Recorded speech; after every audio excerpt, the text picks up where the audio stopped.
So listen to the chapter Deep Water by William Douglas. The lesson Deep Water is an excerpt taken from Of Men and Mountains by William Douglas. He recounts a childhood experience and conquering of his fear of water. It describes how he was nearly drowned in a swimming pool. In this essay, he talks about his fear of water and thereafter how he finally overcame that fear. As the chapter opens, the author William Douglas recalls a misadventure of childhood. It happened when he was 10 or 11 years old. In order to overcome his fear of water, he had decided to learn to swim. For this, he chose the YMCA pool. It was safe, only 2 or 3 feet deep at the shallow end and 9 feet deep at the other. He had an aversion to water since he was 3 or 4 years old. His introduction to the YMCA swimming pool revived unpleasant memories and childish fears. He remembered how the waves knocked him down and swept over him when his father once took him to the beach in California. He still tried to learn swimming by imitating the other. He was just beginning to feel at ease when the misadventure happened. He decided to go to the pool to practice when no one was around. However, he was timid and decided to wait for others to come. It had not been long when a young boy, probably 18 years old, picked and tossed him into the deepest part of the pool. He was frightened and had nearly drowned. In an attempt to save himself, with all his might, he jumped up and reached the surface gradually. When he opened his eyes, he saw water everywhere around that had a dirty yellow tinge to it. He got panicked as only his eyes and nose came out of water and not his mouth. He wanted to bring his legs up, but they hung as dead weights. He tried to yell as he felt suffocated, but no sound came out. In yet another attempt to rescue himself, he started his journey back to the bottom of the pool.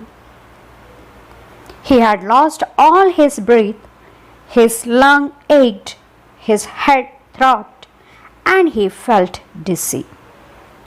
Summoning all his strength, he decided to spring up from the bottom of the pool, come to the edge, and be safe.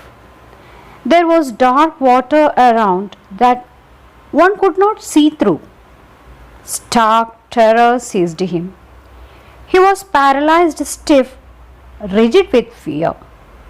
Only his heart and pounding head told him that he was still alive.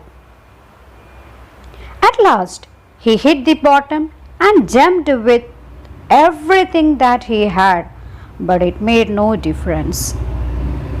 The water was still around him. He was in great terror and tried to call for help, but all went in vain. Suddenly, Douglas found himself coming out of the water. Then he started down a third time. He sought air and got water instead. It was when all his efforts ceased and his body went limp. He fell unconscious. He was lying on his stomach beside the pool, vomiting. He was finally taken to the locker room. Several hours later, he walked home weak and trembling. The terror of going to the waters had totally grabbed him and would revive on every attempt at fishing, swimming, boating, and canoeing. He used every possible way to overcome this fear.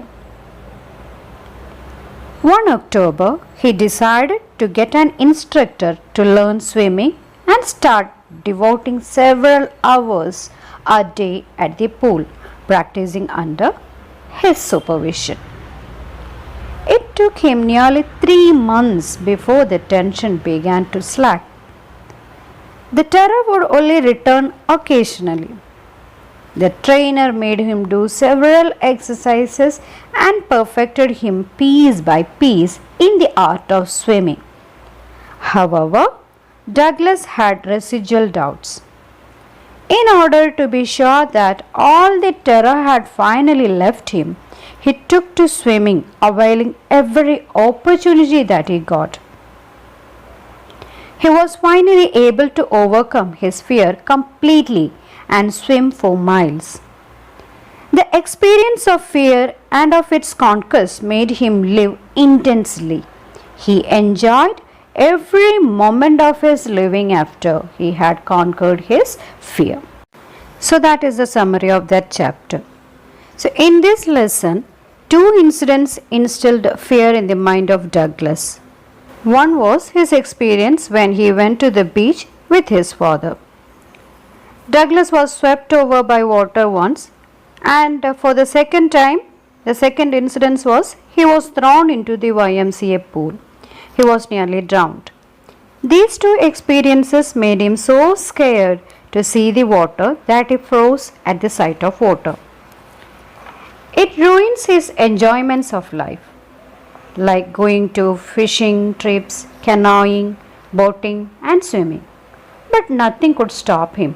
He worked hard to learn swimming. His will to learn, determination to excel, and diligence in learning swimming led to success. He triumphed over his fear of water. His desire, determination, and diligence led to his success. So that is our story, and that is the lesson in our story. Now don't forget to watch the URL, take down your notes, attend the test, and send your answers before the specified time. Thank you. Have a great day.